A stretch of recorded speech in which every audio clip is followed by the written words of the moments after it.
All right, so today I have a guide for those of you who have the dog in you. So the meta right now, I think, is pretty not great, right? I think most people would say. This is currently on. I should know what patch it is. It's basically a Zeri patch where there's like some Vayne players and there's a lot of Sejuani stunning your whole board. Zeri with Hollow Bow is going absolutely batshit crazy. We have Vex doing really well. There's a lot of like things that are playable technically, but a lot of them have some pretty rigid conditions to play, I would say. And defaulting any one thing will often end up with you being 1 to 2-way contested. I think most people right now are defaulting to like fast 8 stuff with either Vex Executioners is what it's called. We actually look at some of the comps here, right? So yeah, Vayne is a big one that people play. Like, they have one bow early on stage 2, not a lot of stuff going on for their board, and so they say, okay, I'm just gonna play Vayne this game. For some reason, they also always say like Vayne I must. I swear every single time someone calls Vayne in my lobby, they say they must, which is really weird. I don't know. It's like verbatim like that. They're just built different, I guess. And then we have, so this is like kind of fake, this Rengar stuff. You can see the play rate's really low. It's not super great, I would say. It's can be good with the right artifacts, or the right, kind of early opener into tempo, but it feels meh, I would say. Veigar has his spots, again, like lower play rate, like good AVP, but it's just not something you see played for most spots because you kind of have to hit 4-tower boss, otherwise you were totally cooked.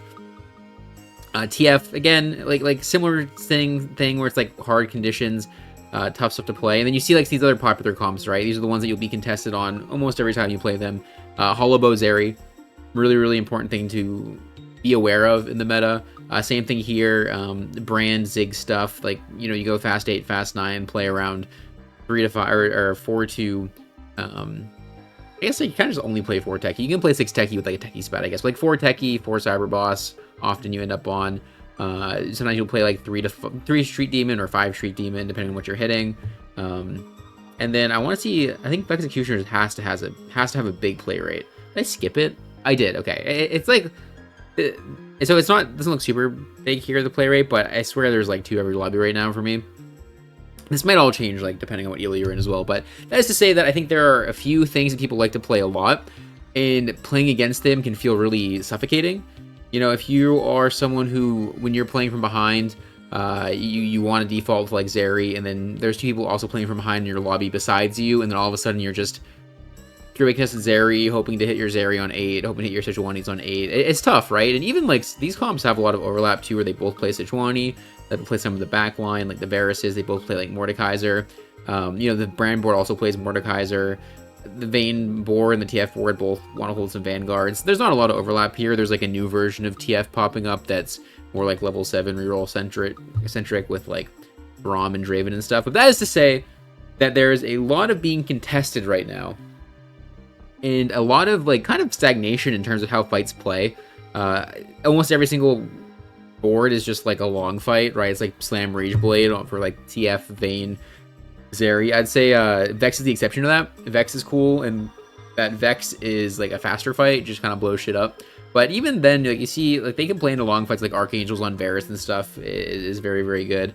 You might have like the odd Cypher player or Golden Ox player in your lobby. I mean, and not something you can afford. You can see it, like, very low AVP for how much is played. Anima's struggling. And so if you are like me and that frustrates you, and you're like, man, I don't know how to play this meta, I'm struggling, I don't want to play this fast 8 stuff, then I have a comp for you. And that is the dog. And more specifically, it's going to be, where is it? This dog. I swear I found it a second ago. This dog, Nefiri. And so this looks terrible, right? No play rate. So you almost never be contested on this, like ever. 0.11 play rate. Absolutely, we'll never see it. That's not true necessarily, but you will be contested very a limited amount of the time. But very bad AVP as well. Like, it looks bad. It looks bad here, right? You're like, okay, well, why would I ever play this? It's total crap. Other versions of it too, just like still look bad. If you look at like Nefiri stats as well, what does she average? Like a 4.54. Not great, not terrible, not great. Just mediocre. You can look at like some stats on the items, like the most played items, just not very good, right? 4.66 AVP, like what is that? And like, you probably need like, you know, the Hyper Fangs looks decent in the stats. Pulse Stabilizer, right, looked really good in the stats. And so you're like, okay, well, I can only play with certain artifacts or certain exo items rather, or with like, you know, if you look at an item with a really good delta here, actually. Special colors, like, okay, well, it's gated by so many things, there's no way I could ever default dog. And I have to say to that is that people are playing this wrong. People are playing this very wrong. And it is way less contested than it should be. It is one of the best boards in the game, and it's very consistent to get to, and you actually don't need any artifacts. You don't need any specific exo item. There's just a lot of room to play around. So I'll first preface this with showing my credentials here on the dog, I guess. We just look at the last 50, I guess.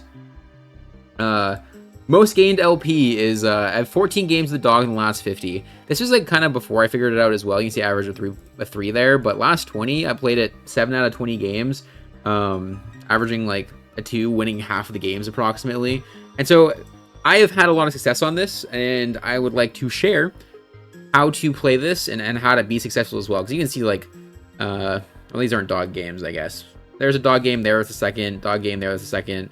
Dog game there, that's a first. You know, it's just like, you can see actually there's a dog here that's probably bringing down my AVP a little bit. Okay, dog game here, fifth, dog game here, first. Yeah, there's basically just a lot of spots to play the dog, and a lot of these don't even have the dog with any of the, I'm going to say Neferi now. Like, for example, this game, right? The exo item is chassis. It's not even pulse stabilizer or hyperfang, the two items that I would say people would generally say you need to play Neferi. Hyperfang maybe being more so the one that like, okay, I can't play Neferi without this.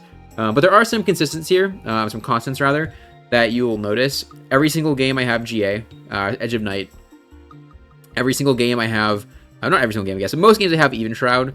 Even Shroud here, Even Shroud here, Even Shroud here. And so we'll go over that. We'll go over how it works, why it's so good, and how to get more dog games in, and how to play it from behind. Because most of these games are games where I have no direction on early stage 2. I don't even have Nitro Opener. And I want to play something uncontested. I want to play something that lets me get back into the game on stage 3, and something that also caps out high. And so I end up in the dog. And so first, I'll show you the core units. And so, unsurprisingly, it's a Nitro board, right? So you will pretty much always, I would say, it is very rare that you would ever not play for Nitro. I think there were, so as I was first experimenting with the dog sometime last week, I was playing a lot of just like more amp rather than for the fourth Nitro unit. Instead of playing Elise, I would just play like Annie and then play Yumi and Samira, because every amp, if you read Neferi's ability actually, so every single amp adds an Alpha Wolf to this ability. And every single Alpha Wolf is like a 25-ish% damage increase. It's pretty fucking crazy, actually, how much damage you get from just playing more amp. But the problem is that, and what I've kind of come to realize, that the board isn't necessarily just the Neferi 1v10 type thing. It can be, certainly, and I'll show you some fights where, like, she does just 1v10. But it's really, there's just a lot of unit quality, surprisingly, for how cheap all the units are. There's a lot of things that can just really do a lot of damage. It has a lot of room for different carries and different itemizations, right?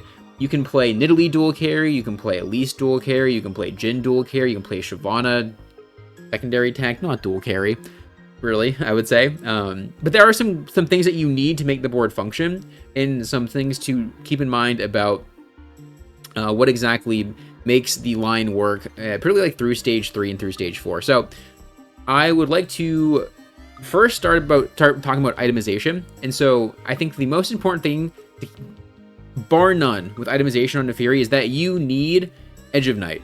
The reason why is that if you look at the meta right now, right, and we were just talking about this, we can even look back at it again. There is one thing that is very consistent with pretty much every really strong meta board besides Brand, I would say, and that is that it is full of big single target DPS. Vayne, absolutely one-shotting whenever she's hitting, or, you know, she's gonna kill that one thing very consistently. Rengar, not played a lot, but similar deal. You know, Veigar blows up one thing very consistently. TF blows up one thing very consistently. Vex blows up one thing very consistently. Zeri blows up one thing very consistently. And so the kind of big thing with Neferi and why these bruiser boards aren't with these like bruiser Neferi builds. These builds where people are going like Titans and BT and yada yada yada. Why this doesn't work is that no matter how much AP you get on her to get the extra Omnivamp, no matter how much tank stats you get on her, she is going to die if she does not have an aggro drop. She is going to get blown up by Hollow Zeri 100% of the time. You cannot like out heal that basically. I think like argue with like a Silver Mirror maybe. I know that looks pretty good in the stats as well. And it's actually why Prowler's Claw looks so good in the data, because it gets you out of the spot where you have to like be hit by a Zeri before you can kill her, hit by a Vayne before you can kill her. But the better way to do this, in the way that doesn't require an artifact at all, is that you just have an Edge of Night. And so I think the really important thing to consider with Edge of Night is that not only is it an aggro drop, right? But it also gives you extra damage once your IO gets dropped, so you kind of want to be getting hit with Edge of Night because you get that extra bonus attack speed. It also just gives you good stats. I mean, 10 armor, 10 AD, 20 armor is not terrible. And it's pretty, I mean, it's just a good item economy-wise, too. Like, she wants a lot of swords, chains, a fine thing to kill.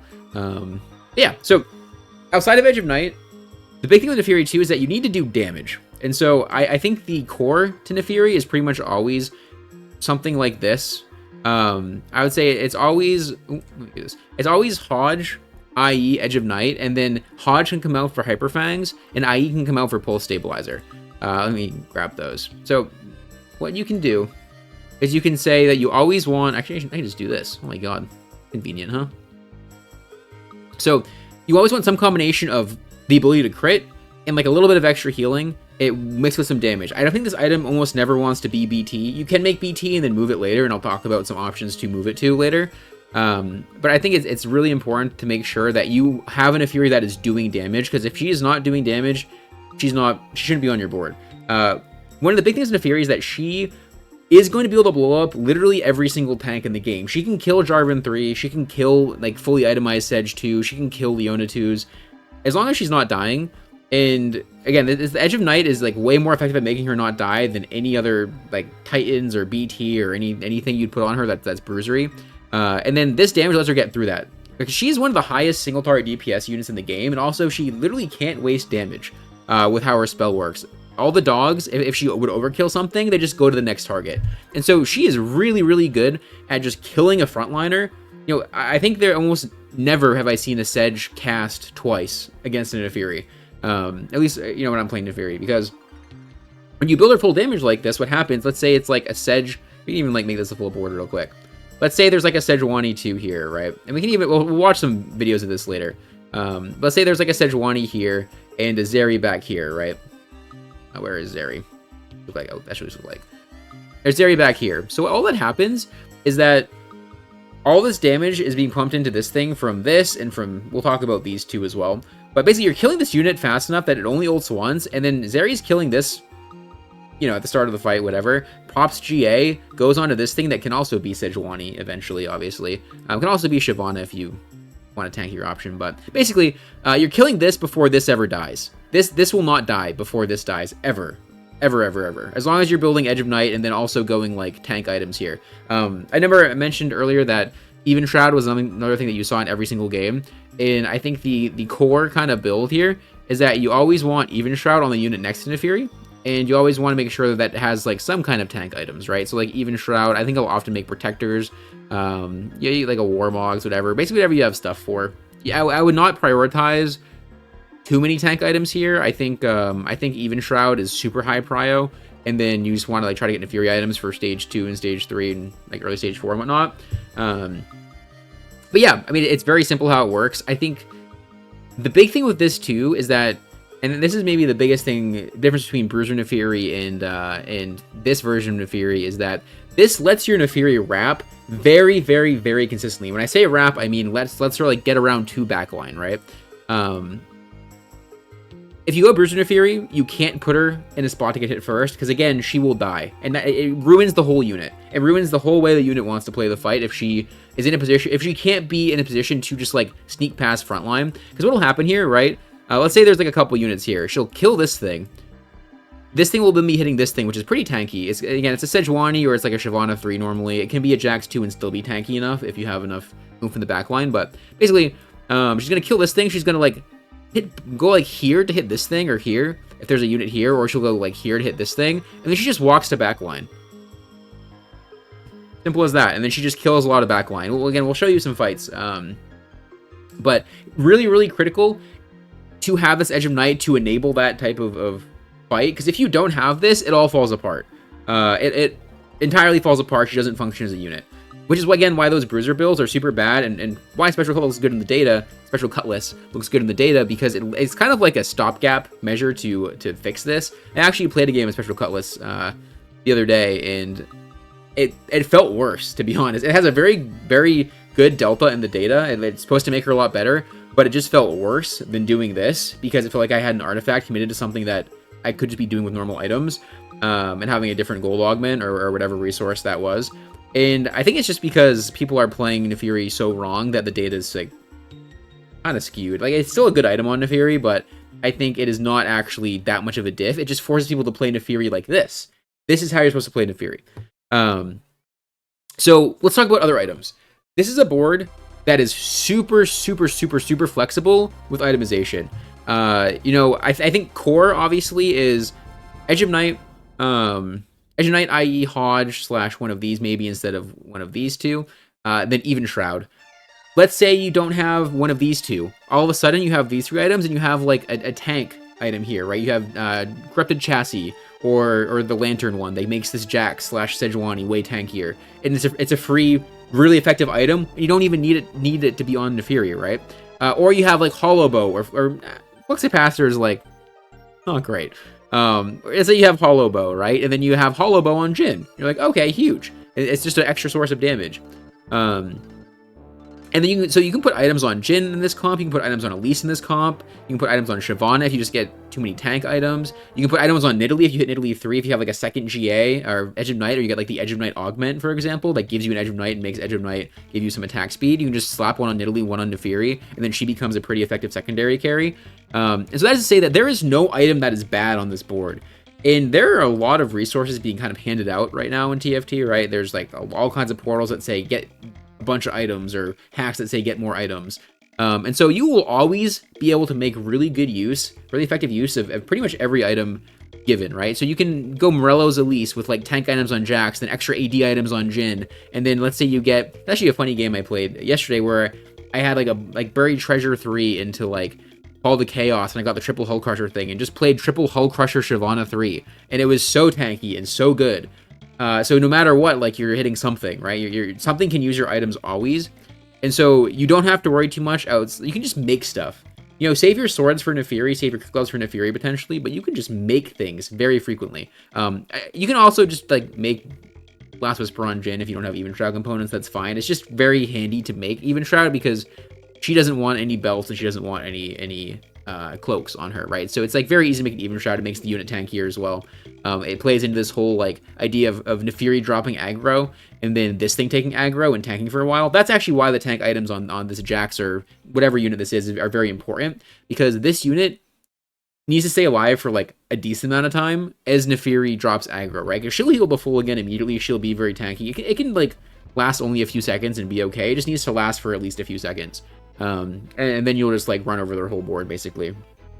But yeah, so tank items are pretty important. They feel good. More damage items feel good. Elise items feel good. Kindred items, probably not. I think probably the only unit on the board you don't want to itemize a lot. You can even eventually on 8, right? Because this is level 7 board. And you would just not be playing like Kindred on 6, for example. Or Kindred or Elise, depending on which one you actually want to get out of. Or if you have like Elise 2, play Elise 2. If you have Kindred 2, play Kindred 2. Or if you have like a bunch of rods dropped, play the Elise 1 with rod items on her, for example, right? If you have a bunch of AD items dropped, then just like play Elise 1 or Kindred 2, whichever one you have for more TX stacks, and then put like AD items on Jhin. But yeah, you get to Annie eventually on this board. You get to like, I think Annie plus Viego is the best way to go on level 8 and 9. Annie being your 8, Viego being your 9. But this can easily be like a Samira if you hit Samira too.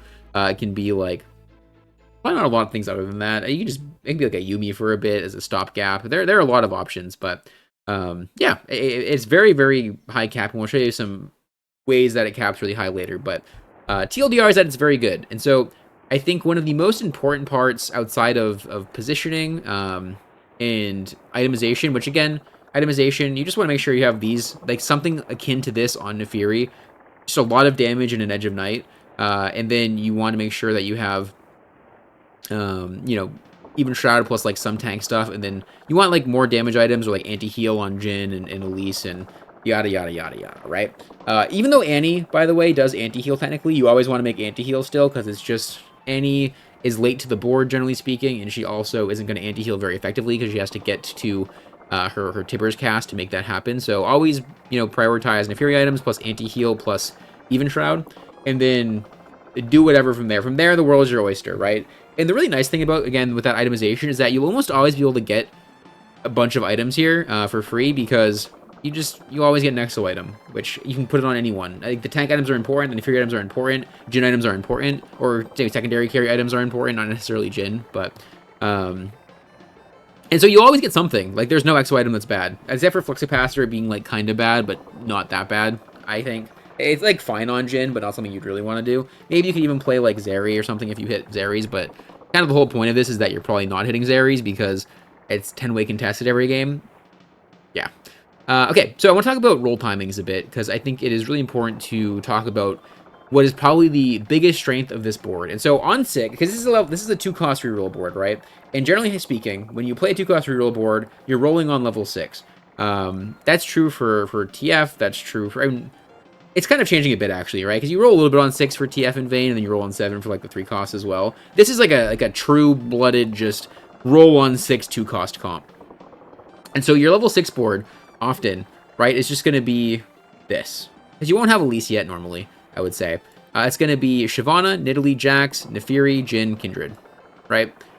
And so you don't care about most of these units. I say most of these. You don't care about Jax and Kindred, but you can reroll. I think Nidalee 3 is really good. I wouldn't care about Kindred 3 very much. Nefiri 3 is obviously very good. Jhin 3 is very good. Shyvana 3 is tanky and just gives you more T-Hex stacks. If you have a bunch of gold, you know, play around the Kindred, it's fine.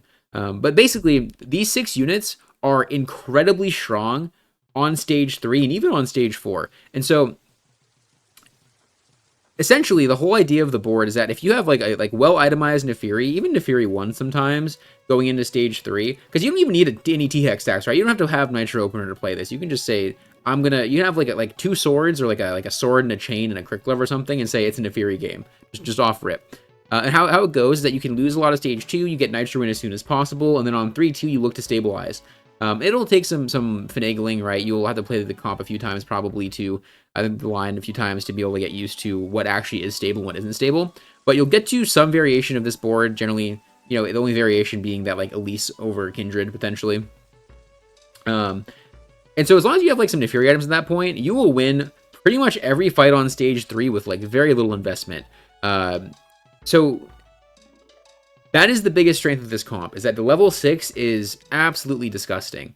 You know, on level 6, you can kind of just, like, sit there and hit D for 2 full stages, right? Actually, we're going to watch a little bit here. This is a game I played today, I think. It's just a normal game of Nefiri. I have a bunch of extra items, right? You can see, as far as augment priority in a board like this, I think...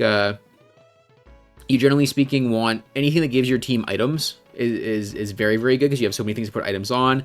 It plays a lot into the idea of like a 1v10 melee carry still, though. So if you have like Masterwork upgrade that gives you like a opponent and a radiant item, radiant item, really, really good. You can go Radiant Hodge, generally speaking, on the Nefiri, obviously.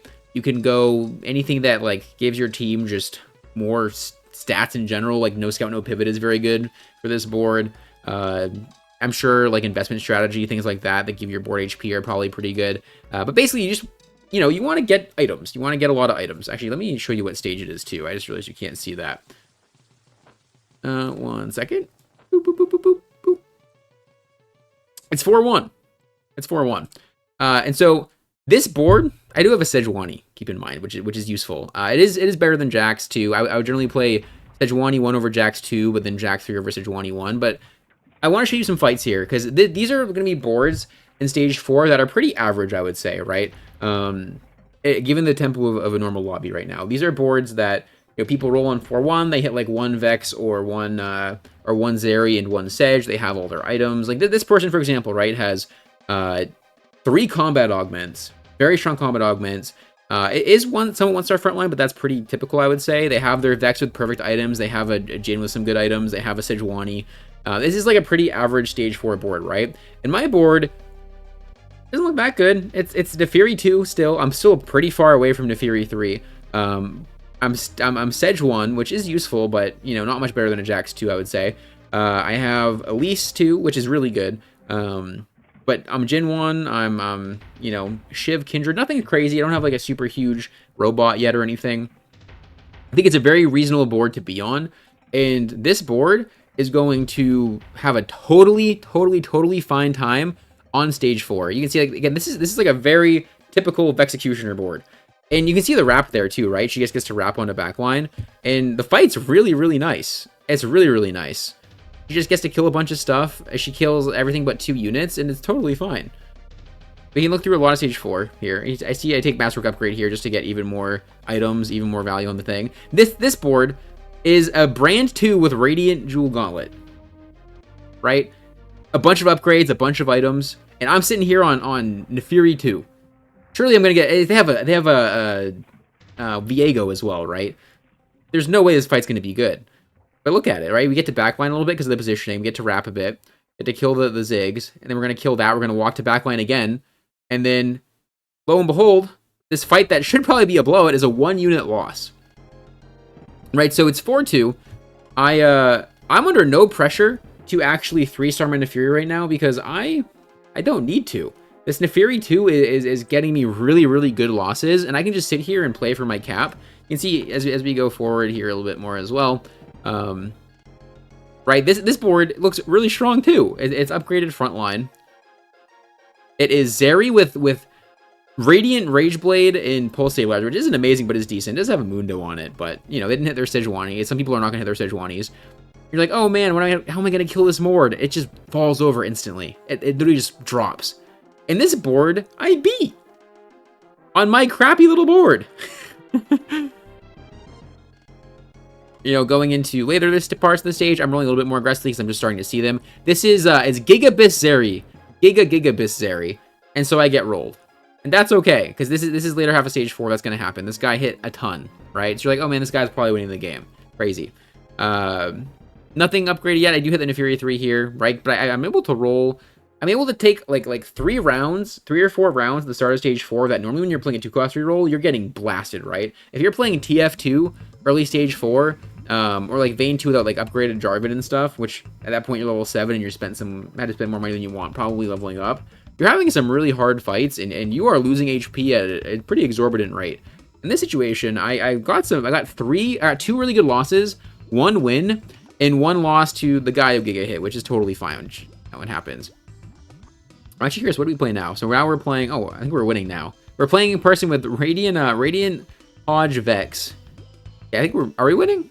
We did hit the Elise 3 as well here, which is pretty high roll, by the way, but yeah, we do lose this one as well. But it's a pretty good stage 4 without a whole lot of investment, and we're just getting stronger, right? You're always getting stronger with this dummy over here too, the robot. And so you can see, like, we're just looking for anti-heal. We're looking for items for anyone. It doesn't really matter who we itemize as long as we itemize someone, because like so many units hold items so well on this board, right? This Jhin is holding damage. The Nidalee can hold anti-heal. The Elise is holding damage. The Sejuani is just holding like mana plus Even Shroud. And we're gonna start winning every fight. Okay, besides the Rengar fight, we do beat that eventually. Okay, in that fight, we are bad time to say we're winning every fight. We are scaling though. We win that fight. We win that fight. I think we end up going second in this game to a really strong main board. But now we have Annie too, and so we're itemizing that all of a sudden, right? We're beating the Rengar now. We're losing to the big Vayne, but actually, did we beat that? We beat that. Oh yeah, we did. It was the Ghost though, so that's probably fake. So I think we lose to that eventually. Yeah, I think we lose to that eventually. And then it's just a top 2, right? But that is to say that like the whole reason this is a top 2 is because I could just sit here on level 6. On stage 4, and you can actually watch some of the stage 3 as well, but I'm allowed to just sit here on stage 4 and not do anything. I don't have to do a single thing. I didn't end up spending some money more aggressively as soon as I started hitting, which I think is totally fine, right? If you end up like at 8 Nefuries, go roll if you're Nefuri 3. It's totally okay. But I don't have to do anything. And you can see even on stage 3, like this streak, look at this board that I'm streaking on. It's not good. Like the units are just good. They're better than they should be because my board is worth like 2 gold. Like my streak is around this Nefuri 1. I don't even have Bastion in. And these guys are getting blown out of the water. Right? Radiant, Rageblade, Jhin with IE Even Shroud, or IE Guardbreaker. You can see that the wrap is in full effect here, right? Where we kill this thing, we kill this thing. Nefuri's really, really good at doing that. And then we just walk to backline. Really, really, really effective wrap. This is why you don't go Bruiser Nefuri, right? It's because if this is Bruiser Nefuri, she would just die there. She wouldn't be able to wrap. She wouldn't drop aggro. It wouldn't be good. We can even watch the aggro drop here, right, in action. So she's going to get hit a bit. She actually will tank this for a little bit. Not that, like, Jax 1 is particularly tanky anyways. But you see, so here's the aggro drop, right? So now it's hitting Jax. It's stuck on Jax.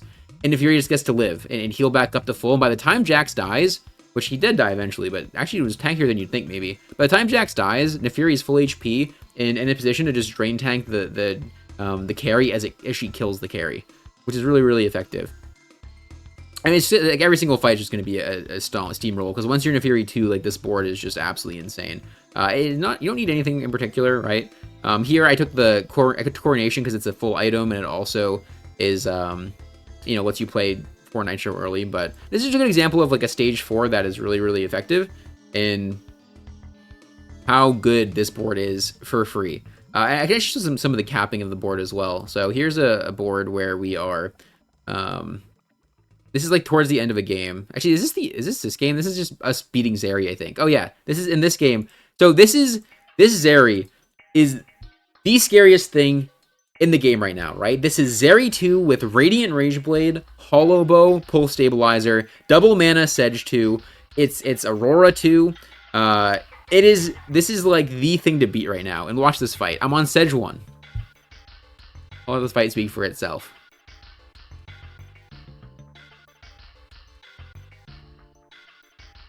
Everything just falls over. Everything just falls over. You can see the positioning coming in too, right? Of like, let this thing get hit.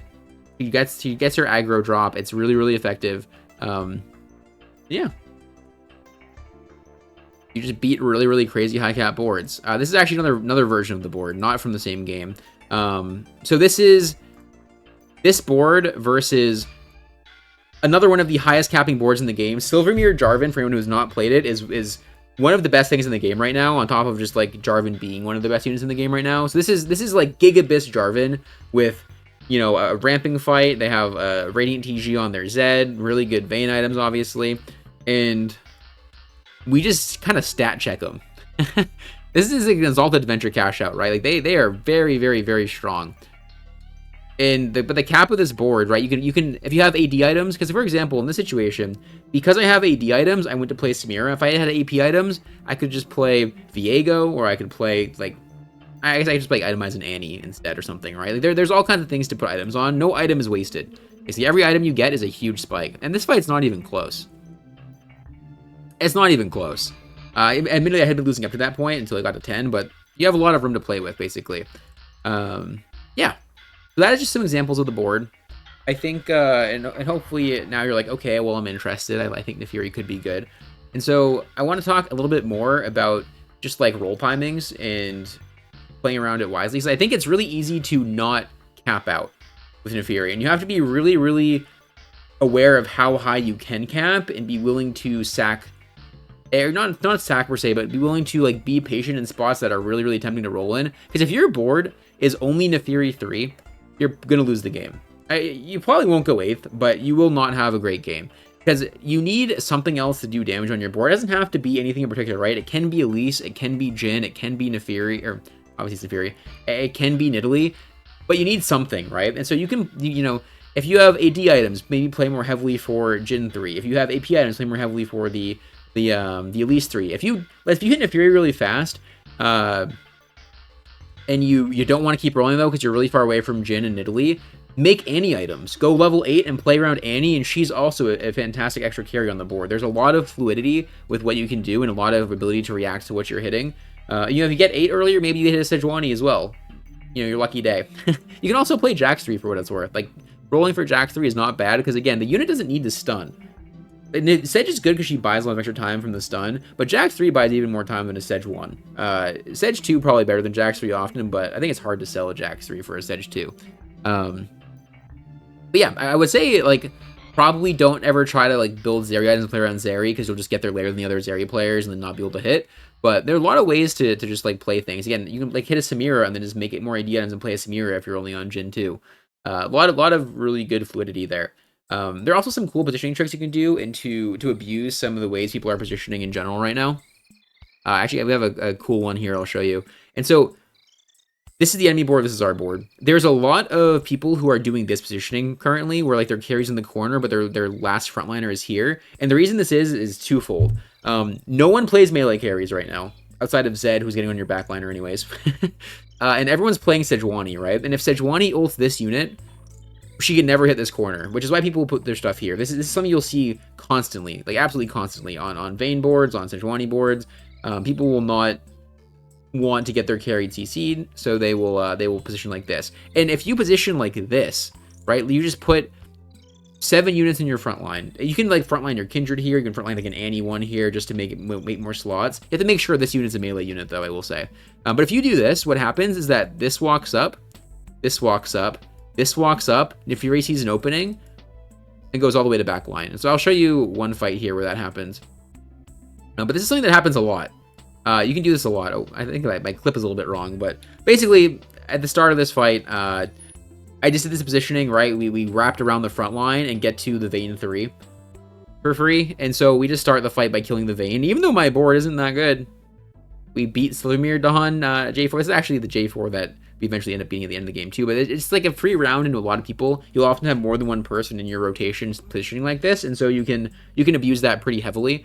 Do really be careful though, because if you don't need to do this to win a fight, I would not, because you can get griefed pretty easily. It only works once usually, but it is really useful for that one fight. Like if you need to just win one fight at the end of the game, super useful. But people can react to it in a lot of ways, right? If someone just puts a unit, let me move all these guys back.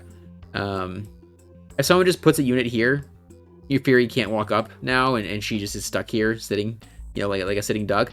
The cool thing though is that the way to like counter this positioning actually then opens them up to be Sedge stunned, because you need a unit here, like somewhere here, or like back here, for example, to not get wrapped on, or not even back here. You have one back here, like she's still wrapped. So you need a unit here, and as soon as they put a unit here, all of a sudden your Sejuani gets to stun their backliner. So you can kind of almost checkmate them. It's pretty nice. As soon as you show that you can do this, you get a free round. They then have to let their carry get Sejuani'd or risk getting Nefiri'd again, getting wrapped on like that. So it's just a useful thing to keep in mind. Yeah, I think the TLDR is that Nefiri is not a drain tank. Nefiri for sure is not a drain tank. She is a really heavy source of single target damage who can drain tank a bit towards the end of a fight, but does not want to start a fight by drain tanking. So don't build Bruiser Nefiri, right? You always want that aggro drop from Edge of Night. It is the single most important interaction for her to have a good fight, because you'll get a lot of wraps. Again, it'll just make sure that your tank items are effective. And then, you know, make items for any backliner.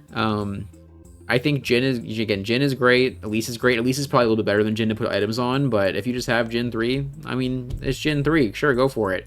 As far as like augments in this board go, anything that gives you items is amazing. Anything that makes your Nefiri more powerful, like again, like a raiding item, or I would say artifacts, I would stay away from. I think a lot of artifacts actually make her less good than the IE and the Hodge. I honestly wouldn't even click.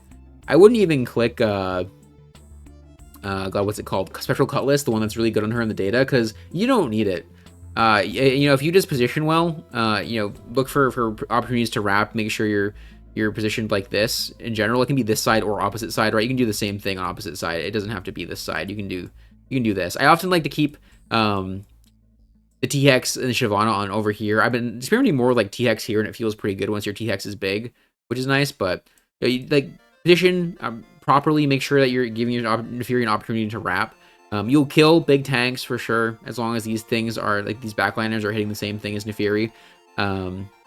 And yeah, you don't need Spectral Cutlass. I think it actually is almost a waste of a gold or of a gold augment to like click Artifact Anvil and look for that, because just like you'd rather a tank one maybe, or something for Jin, or something for Elise. I think a Nefiri is more effective if she's not trying to do that, because the problem is if you take that, you're not playing under Even Shroud anymore. Positioning becomes a nightmare when she teleports back. She's actually not often unless people like super mess up their positioning, you're not getting on the kills on the carries for free, and then like your fight is just totally borked. I think this positioning is a lot harder to play around than a Special Cutlass is, because Special Cutlass, you just put a tank here, the carries here, put a tank here, the Fury goes here, hits this, you lose the fight as the Fury player. Where this positioning, like it doesn't work that simply, right? Like there's this aggro drop interaction is really good. You're kind of making this beeline towards the back line consistently. So it's just a more effective way of doing the same thing, I think. So yeah, the items in general though are good. I would say as far as roll timings go, and this is again all kind of TLDR everything. Roll timings go, you really want to make sure you're rolling on 6, but you want to make sure you're really strong. You need to be strong on stage 3, and you need to be like Nefiri 2 on stage 4. You have to be really careful of how much money you're willing to spend on stage 4. Don't panic and send it. If you panic and roll your gold and then it makes you cap low, you're going to have a bad Nefiri game, right? Again, the power of the board is how strong you are pretty much for free, without needing a whole lot of extra investment. Because if you can get that strong without needing the extra investment, you get so much more gold than you normally would be able to in a spot where you're rerolling 2 costs. Again, like stage 4, it's okay to be in a Fury 2, unless you're like super dying, but then you probably mess something else up, right? Stage 3, you should be winning pretty handily. I think Nefiri 3 generally wants to come by like late stage 3, early stage 4. If you don't have, say you're not Shyvana 3, you're not Jin 3, you're not Elise 3, or like in a spot to like then roll on 7 and look for Elise 3 or anything. Level up, try to find Annie, make Annie items. Nidalee 3 is also again a big out. There's so many outs. There's just so many ways to make the board strong to itemize more carries, that it just feels really good. And it is a thing that you can default to just in general without actually needing any specific exo item. I would say Nitro openers are preferred, but not necessary as long as you have like a bunch of econ. Like I played this from like full open hedge fund yesterday, and it felt really good. I just hedge fund on 2-1, made 100, and then won the game. Because I was really strong on stage 3 for free. I was really strong on early stage 4. I hit early enough, and then it was good to go. So yeah, hopefully this is helpful. Hopefully this gives you some more insight into how to play the dog, and enjoy. Good luck climbing. Bye bye.